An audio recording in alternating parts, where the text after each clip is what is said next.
I'm 95 and still full of energy. Here's my secret. Have you ever sat quietly with a cup of tea in your hands, stared out the window, and thought, where did the time go? One moment, you're chasing after kids or building a career, and the next, your knees creak when you stand up too fast, and you're forgetting where you put your glasses, only to realize they're right on your head. Aging sneaks up on all of us. But here's the surprising thing, getting older doesn't have to mean getting weaker or slowing down. In fact, many people in their 90s and even beyond are living with more energy, strength, and purpose than they did decades earlier. So what's their secret? Is it some rare gene? A lifetime of yoga and green smoothies? Well, the truth might just be simpler and more doable than you think. In today's video, we're diving into 4 powerful secrets that people over 90 swear by. These aren't gimmicks or fads. These are real habits, passed down through stories and lives well lived, that can help you live longer, stay stronger, and feel better, starting now. Let's start with something you might not expect, the way we think. One of the biggest secrets shared by folks who've made it to 90 and beyond with their spark still shining bright is this: they have a reason to wake up every morning. It sounds simple, doesn't it? But having a sense of purpose is like having a motor inside you that never runs out. It doesn't have to be grand. You don't need to start a business or write a novel, though if that's your thing, go for it. Sometimes, it's just knowing the tomatoes in your garden need watering, your granddaughter is expecting a call, or your neighbor down the street could use a smile and a warm hello. One woman I spoke to, she turned 93 last fall, told me that every morning, she walks to the end of her street just to wave to the school bus.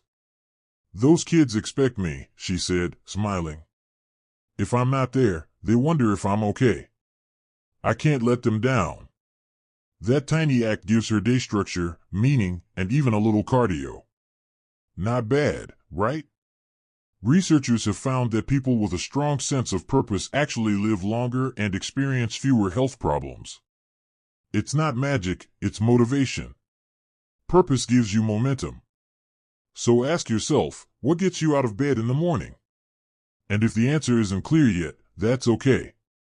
Try something new. Call an old friend. Volunteer. Start a small project.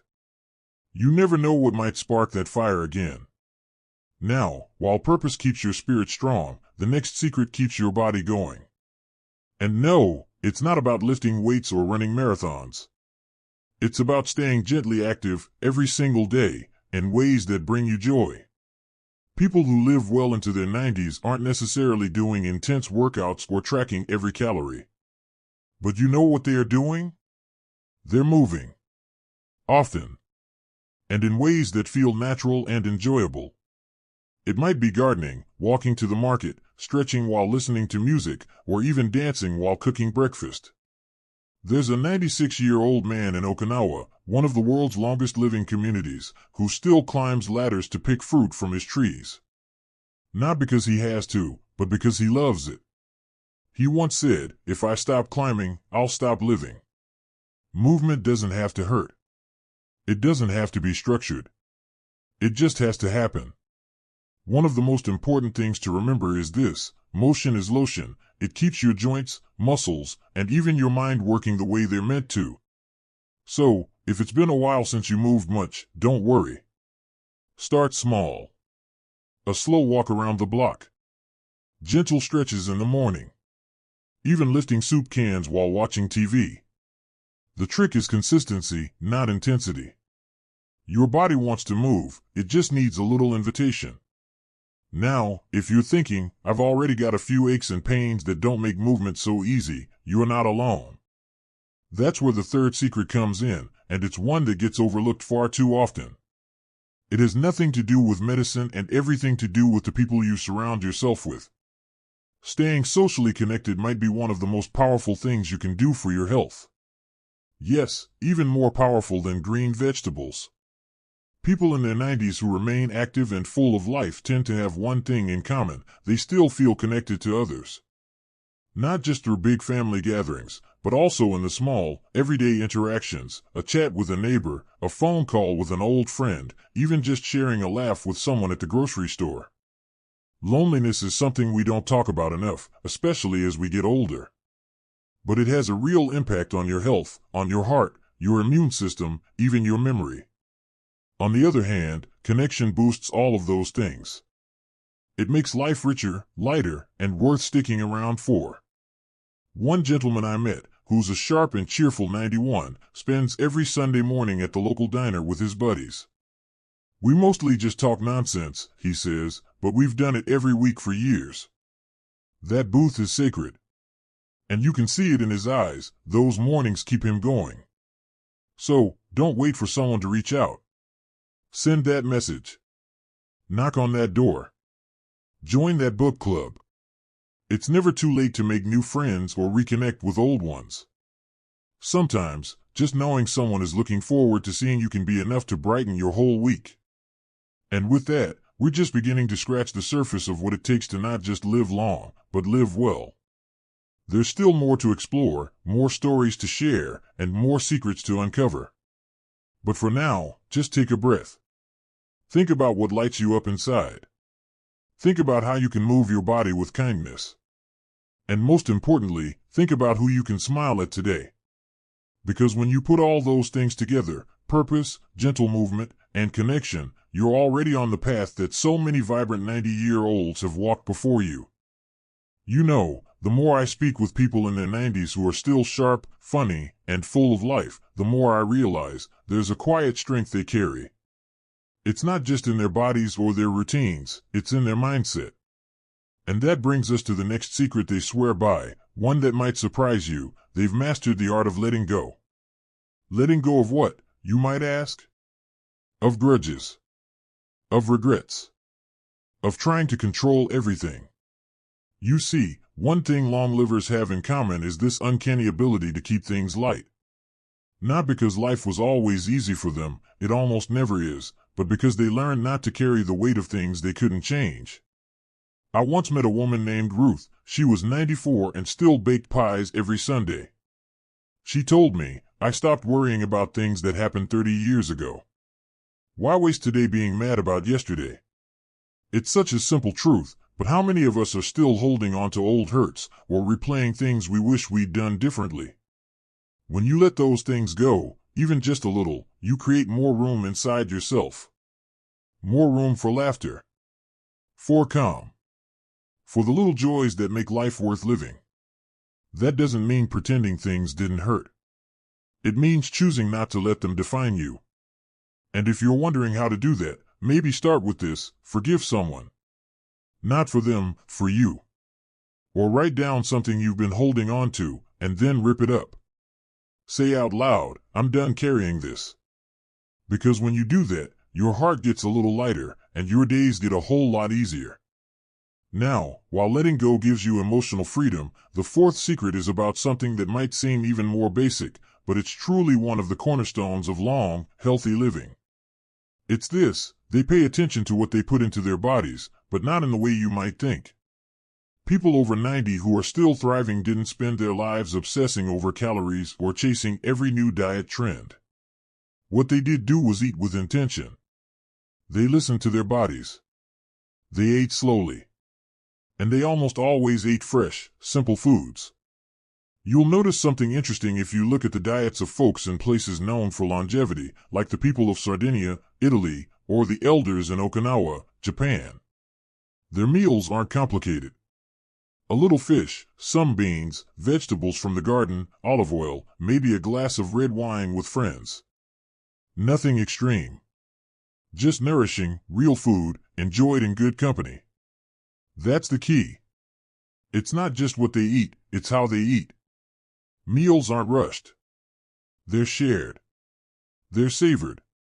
And their portions are often smaller than what many of us are used to. There's even a phrase in Okinawa, harahachi biyu, which means eat until you're 80% full. It's a gentle reminder that more isn't always better. So, what can we take from that? Maybe it means choosing one more fresh food each day. Swapping one processed snack for a handful of nuts or a piece of fruit. Sitting down at the table instead of eating in front of the TV. Or taking a moment to feel gratitude before your first bite. Food, after all, isn't just fuel. It's medicine. It's memory. It's a daily opportunity to care for yourself, body and soul. And let's not forget hydration. I know, we've all heard it before. But staying hydrated is one of the easiest and most overlooked ways to boost energy, protect your joints, and even improve your mood. One gentleman I interviewed, he was 97, still walking a mile each day, kept a glass water bottle by his chair and sipped all day. If you're thirsty, he said, you're already late. He wasn't wrong. And here's something else many long livers do, though they might not even realize it, they still enjoy food. They don't live in fear of sugar or carbs or fat. They indulge, but in moderation. A small piece of chocolate, a homemade cookie, a slice of cake on someone's birthday. They don't punish themselves, they celebrate life. Because what's the point of living long if you're not also enjoying the ride? So as you think about your next meal, ask yourself, am I eating to nourish myself or to numb something? Am I eating quickly or with appreciation? It's not about being perfect. It's about being kind to your body in small, consistent ways.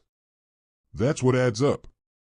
You might be noticing a theme here. None of these secrets are really secrets at all. They're small, intentional habits. Mindsets. Ways of living that stack up, year after year, to build not just a longer life, but a richer one. Because at the end of the day, that's what we're really after, isn't it?